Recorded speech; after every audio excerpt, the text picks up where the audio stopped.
नमस्कार विद्यार्थी मित्रांनो, आज आपण वास्तव संख्या या प्रकरणातील चौथा भाग पाहणार आहोत. यापूर्वीचे 3 भाग तुम्ही अभ्यासले असतीलच.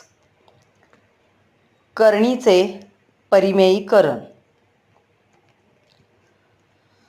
2 करणींचा गुणाकार परिमेय संख्या येत असेल तर त्यापैकी कोणत्याही एका करणीस दुसऱ्या करणीचा परिमेयीकरण गुणक म्हणतात. पहा काय सांगितलेले आहे. 2 करणींचा गुणाकार जर परिमेय संख्या येत असेल तर त्यापैकी कोणत्याही एका करणीला दुसऱ्या करणीचा काय म्हणतात? परिमेयीकरण गुणक. आपण उदाहरण पाहूया म्हणजे तुमच्या लगेच लक्षात येईल. वर्गमुळात 2 आणि वर्गमुळात 8 या दोन्ही करणी आहेत. कारण 2चे वर्गमूळ निघत नाही, 2 ही पूर्ण वर्ग संख्या नाही आणि 8चेही वर्गमूळ अपरिमेय येणार आहे. म्हणजे 2चेही वर्गमूळ अपरिमेय आहे आणि 8चेही वर्गमूळ अपरिमेय आहे. म्हणून या दोन्ही करणी आहेत. आता यांचा गुणाकार करूया. वर्गमुळात 2 गुणिले वर्गमुळात 8 म्हणजेच वर्गमुळात 8 दुणे 16 आणि 16 ही पूर्ण वर्ग संख्या आहे म्हणून 16चे वर्गमूळ आले 4. आता 4 ही परिमेय संख्या आहे म्हणून वर्गमुळात 2चा वर्गमुळात 8 हा परिमेयीकरणाचा गुणक आहे. किंवा याच्या उलट वर्गमुळात 8चा वर्गमुळात 2 हा परिमेयीकरणाचा गुणक आहे.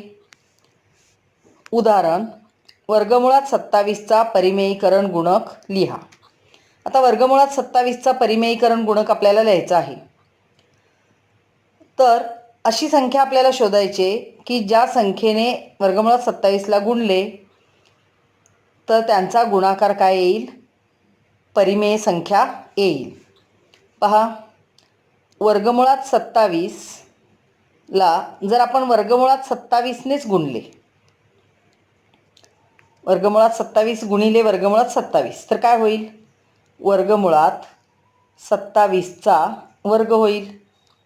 वर्गमुळात 27 गुणिले वर्गमुळात 27 2 वेळा गुणाकार आहे म्हणजेच वर्गमुळात 27चा वर्ग हा वर्ग आणि हे वर्गमूळ निघून जाईल म्हणजे उत्तर काय आले? 27. आणि 27 ही परिमेय संख्या आहे म्हणजे वर्गमुळात 27चा परिमेयीकरण गुणक काय आला? वर्गमुळात 27. किंवा आपण दुसऱ्या पद्धतीने बघूया. वर्गमुळात 27 या संख्येचे आपण अवयव पाडू. 9 गुणिले 3 यापैकी 9 ही पूर्ण वर्ग संख्या आहे. 9चे वर्गमूळ काय येईल? 3 म्हणजेच 3 वर्गमुळात 3. पहा काय केले आपण? 27चे 2 अवयव घेतले. 9 त्रिक 27. 9 ही पूर्ण वर्ग संख्या आहे त्यामुळे 9चे वर्गमूळ निघाले. 9चे वर्गमूळ आले 3 म्हणजे वर्गमुळात 3 राहिले. 3 वर्गमुळात 3. आता या वर्गमुळात 3ला जर आपण वर्गमुळात 3ने गुणले, पहा 3 वर्गमुळात 3 गुणिले वर्गमुळात 3 तर काय होईल? हा 3 असाच राहील. गुणिले या दोघांचा गुणाकार काय होईल? 3 त्रिक 9 वर्गमुळात 9 आणि वर्गमुळात 9 म्हणजेच किती? 3. हा 3 आहेच. गुणिले या 9चे वर्गमूळ 3 3 त्रिक 9 परिमेय संख्या आली. म्हणजेच वर्गमुळात 27चा दुसरा परिमेयीकरण गुणक काय आला? वर्गमुळात 3. तर तुम्हाला ज्या पद्धतीने सोपे वाटेल त्या पद्धतीने तुम्ही हे उदाहरण सोडवू शकता. अगदी सोपी पद्धत. जी संख्या वर्गमुळात दिलेली आहे त्याच संख्येने जर परत आपण त्याला गुणले तर तो तिचा परिमेयीकरण गुणक असतो. वर्गकरणीचे द्विपद रूप म्हणजेच बायनॉमियल क्वाड्रॅटिक सर्ड्स. पहा वर्गमुळात 5 अधिक वर्गमुळात 3 किंवा 3/4 अधिक वर्गमुळात 5 ही वर्गकरणीची द्विपद रूपे आहेत. आता याला द्विपद असं का म्हटलेलं आहे? तर या करणीमध्ये 2 पदे आहेत. वर्गमुळात 5 अधिक वर्गमुळात 3 किंवा 3/4 अधिक वर्गमुळात 5 2 पदे आहेत म्हणून ही द्विपद रूपे आहेत. तसेच वर्गमुळात 5 वजा वर्गमुळात 3 3/4 वजा वर्गमुळात 5 ही सुद्धा करणीची द्विपद रूपे आहेत. आता खालील गुणाकार आपण अभ्यासूया. पहा पहिल्या कंसात काय दिलेलं आहे? वर्गमुळात a अधिक वर्गमुळात b आणि दुसऱ्या कंसात दिलेलं आहे वर्गमुळात a वजा वर्गमुळात b. हा ए अधिक बी आहे आणि हा ए वजा बी आहे. आपण नित्य समीकरणे शिकलेले आहोत. एका कंसात ए अधिक बी आणि दुसऱ्या कंसात ए वजा बी असेल तर त्याचा विस्तार काय होतो? एचा वर्ग वजा बीचा वर्ग. मग या ठिकाणी एच्या ऐवजी काय आहे? वर्गमुळात एचा वर्ग वजा वर्गमुळात बीचा वर्ग. हा वर्ग आणि वर्गमूळ, हा वर्ग आणि वर्गमूळ कॅन्सल होईल, म्हणजे शिल्लक राहिलं काय? ए वजा बी. याच प्रमाणचं उदाहरण बघा. वर्गमुळात 5 अधिक वर्गमुळात 3 वर्गमुळात 5 वजा वर्गमुळात 3 म्हणजेच वर्गमुळात 5चा वर्ग वजा वर्गमुळात 3चा वर्ग. वर्ग आणि वर्गमूळ निघून जाईल. 5 वजा 3 आणि 5तून 3 गेले, 2 राहिले. पुढील उदाहरण वर्गमुळात 3 अधिक वर्गमुळात 7 आणि वर्गमुळात 3 वजा वर्गमुळात 7. परत तीच पद्धत. वर्गमुळात 3चा वर्ग वजा वर्गमुळात 7चा वर्ग. वर्गमूळ कॅन्सल झालं. 3 वजा 7. आता या ठिकाणी 7 ही मोठी संख्या आहे. 7तून 3 गेले 4, पण 7च्या आधी ऋण चिन्ह आहे म्हणून उत्तराला चिन्ह आले ऋण. ऋण 4 किंवा वजा 4. पुढे 3/2 अधिक वर्गमुळात 5 आणि 3/2 वजा वर्गमुळात 5. आता इथं 3/2चा वर्ग वजा वर्गमुळात 5चा वर्ग म्हणजे एचा वर्ग वजा बीचा वर्ग. 3/2चा वर्ग काय होईल? 3चा वर्ग 9, 2चा वर्ग 4 आणि वर्गमुळात 5चा वर्ग वर्गमूळ निघून जाईल, 5 राहील. आता इथं छेद नाही म्हणजे छेद 1 झाला. छेदाचा गुणाकार 4 × 4 आणि अंशामध्ये तिरकस गुणाकार 9 × 9 आणि 4 × 5 20. 20मधून 9 गेले 11/4. 20 ही मोठी संख्या आहे आणि त्याच्या आधी ऋण चिन्ह आहे म्हणून वजा 11/4. वर्गमुळात 5 अधिक वर्गमुळात 3 व वर्गमुळात 5 वजा वर्गमुळात 3 या द्विपद करणींच्या जोडीचा गुणाकार परिमेय संख्या आहे. 2 आला ना, म्हणजे परिमेय संख्या आहे. अशा द्विपद करणींच्या जोड्यांना अनुबद्ध जोड्या म्हणतात. आता पहा, तुम्हाला परीक्षेला प्रश्न असा विचारला जातो. उदाहरणार्थ तुम्हाला असे दिले जाईल, वर्गमुळात 3 अधिक 2 या करणीची अनुबद्ध जोडी लिहा. फक्त मधले चिन्ह बदलायचे. वर्गमुळात 3 अधिक वर्गमुळात 2 होते, त्याऐवजी काय लिहायचे? वर्गमुळात 3 वजा 2. किंवा हे दिले तर मधले चिन्ह बदलायचे, वजाऐवजी काय करायचे? अधिक. पाहूया आणखी उदाहरणे. छेदाचे परिमेयीकरण. द्विपद करणी व तिची अनुबद्ध जोडी यांचा गुणाकार परिमेय असतो, हे आत्ता आपण पाहिले. या गुणधर्माचा उपयोग करून छेद द्विपद करणी असणाऱ्या संख्यांच्या छेदांचे परिमेयीकरण आपल्याला करता येते. चला तर उदाहरण पाहूया. 1 वर्गमुळात 5 वजा वर्गमुळात 3 या संख्येच्या छेदाचे परिमेयीकरण करा. आता हे कसे करायचे पहा. आपल्याला दिलेले उदाहरण आहे 1 वर्गमुळात 5 वजा वर्गमुळात 3. आपण आत्ताच अनुबद्ध जोडी शिकलो. वर्गमुळात 5 वजा वर्गमुळात 3ची अनुबद्ध जोडी काय सांगितली तुम्हाला? फक्त मधले चिन्ह बदलायचे, म्हणजे अंशात येईल वर्गमुळात 5 अधिक वर्गमुळात 3. ज्या संख्येने आपण अंशाला गुणतो त्याच संख्येने छेदाला गुणायचं. वर्गमुळात 5 अधिक वर्गमुळात 3. का पहा काय केले?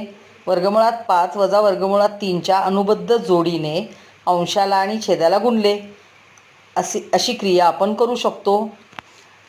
आता या ठिकाणी छेदाला वर्गमुळात 5 वजा वर्गमुळात 3 आणि इकडे वर्गमुळात 5 अधिक वर्गमुळात 3. आपल्याला छेदाचे परिमेयीकरण करायचे आहे, त्यामुळे अंशामध्ये संख्या कोणतीही आली तरी आपल्याला काही फरक पडत नाही. आता 1ने याला गुणले तर काही फरक पडणार नाही, अशीच संख्या राहील. वर्गमुळात 5 अधिक वर्गमुळात 3. छेदामध्ये पहा, ए वजा बी आणि ए अधिक बी म्हणजे ए वर्ग वजा बी वर्ग. ए म्हणजे काय आहेत? वर्गमुळात 5 कंसाचा वर्ग वजा बी म्हणजे काय आहेत? वर्गमुळात 3 कंसाचा वर्ग. बरोबर, हा अंश असाच राहील. वर्गमुळात 5 अधिक वर्गमुळात 3 छेद वर्गमूळ निघून जाईल. 5 वजा 3 आणि 5तून 3 गेले किती राहतील? 2 राहतील, म्हणजे छेदाचे परिमेयीकरण झाले आणि अंश तोच येईल. वर्गमुळात 5 अधिक वर्गमुळात 3 म्हणजे तुमचे उत्तर आले वर्गमुळात 5 अधिक वर्गमुळात 3 छेद 2 या ठिकाणी छेदाचे परिमेयीकरण झालेले आहे. आपण काय केले तुमच्या लक्षात आले का? पुन्हा एकदा पहा. छेदाचे परिमेयीकरण करायचे आहे तर जो छेद आहे त्याची अणुबद्ध जोडीने अंशाला आणि छेदाला काय केले? गुणले. याप्रमाणे तुम्हाला गुणाकार करायचा आहे. तर हे उदाहरण काळजीपूर्वक अभ्यासा आणि तुमच्या वहीमध्ये सोडवा. केवल मूल्य. x ही वास्तव संख्या असेल तर xचे केवल मूल्यालाच इंग्रजीमध्ये ॲब्सोल्यूट व्हॅल्यू असे म्हणतात. किंवा संख्या रेषेवरील शून्यापासूनचे तिचे अंतर. केवल मूल्यात x हे जे चिन्ह आहे त्या चिन्हाला केवल मूल्य असे म्हणतात.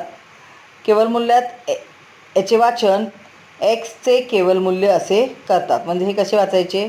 xचे केवल मूल्य. केवल मूल्याची व्याख्या पुढीलप्रमाणे करतात.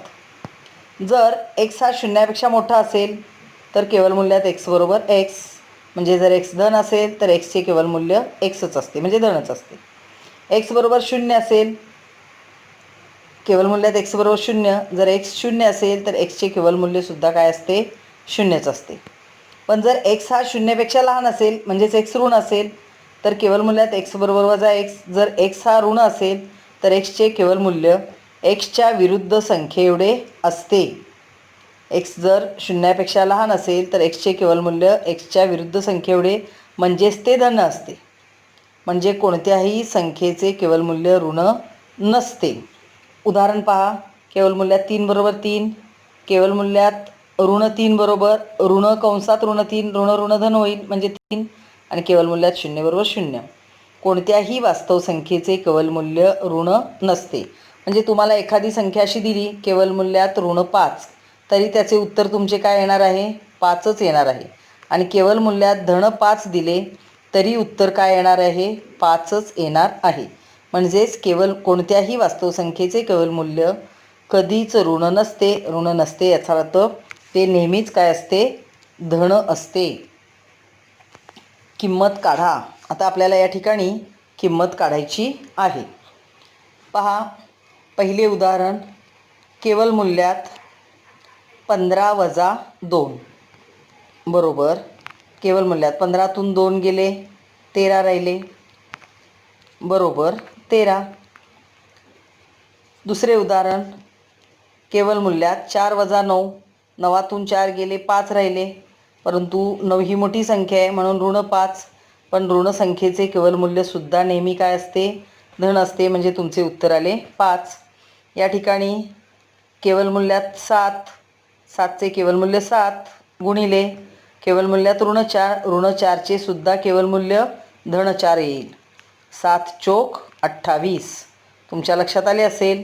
धन संख्या असेल तरी केवल मूल्य धन आणि ऋण संख्या असेल तरी केवल मूल्य धन, आणि 0 या संख्येचे केवल मूल्य मात्र 0 असते. विद्यार्थी मित्रांनो, हा व्हिडिओ आवडला असेल तर लाईक, कमेंट आणि शेअर करा. थँक्यू.